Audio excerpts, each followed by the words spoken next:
আজ না আমার স্কুল ছুটি থাকায় আমি সকাল 8টার সময় ঘুম থেকে উঠেছিলাম। ঘুম থেকে উঠেই ফ্রেশ হয়ে নিয়েছিলাম, আর তারপরে মা প্রত্যেক দিনের মতো আমাকে দুধ মুড়ি খেতে দিয়েছিল। আমার সকালবেলায় দাদার কাছে পড়া থাকায় আমি পড়াটা সেরে নিয়েছি। পরে তো মা সকালের খাবারটা দিয়ে দিয়েছিল, আর আজকে মা ডিম দিয়ে মাছের পেটা ভাজা করেছিল।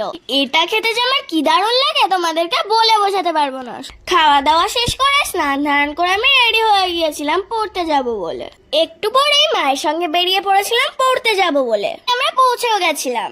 আজকে কিন্তু আমরা সবাই আলাদা বসেছি, কারণ আজকে আমাদের পরীক্ষা ছিল। পরীক্ষা শেষ করে আমরা বেরিয়ে পড়েছিলাম বাড়ির দিকে।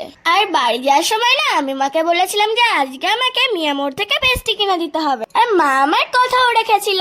দুপুরে যেহেতু ভীষণ গরম ছিল, তাই পেস্ট্রি কিনতে গেলে আমাদের ওখান থেকে আম পান্না দিয়েছিল। জুসটা খেতেও না বেশ ভালোই ছিল। পেস্ট্রি যেহেতু আমার একার জন্য কোনোদিনে কিনবে না, সেই জন্য আমার আর দাদার জন্য কিনেছিল। পেস্ট্রি নিয়ে তো বাড়ি চলে এসেছিলাম। বাড়িতে এসে বেল বাজাতেই দাদা ছুটতে ছুটতে এসেছিল যে আমরা কি খাবার নিয়ে এসেছি। সেই পেস্ট্রিটা খেয়ে নিয়েছিলাম। আর তোমাদের পেস্ট্রি খেতে ভালো লাগে কিনা কমেন্টে জানিও।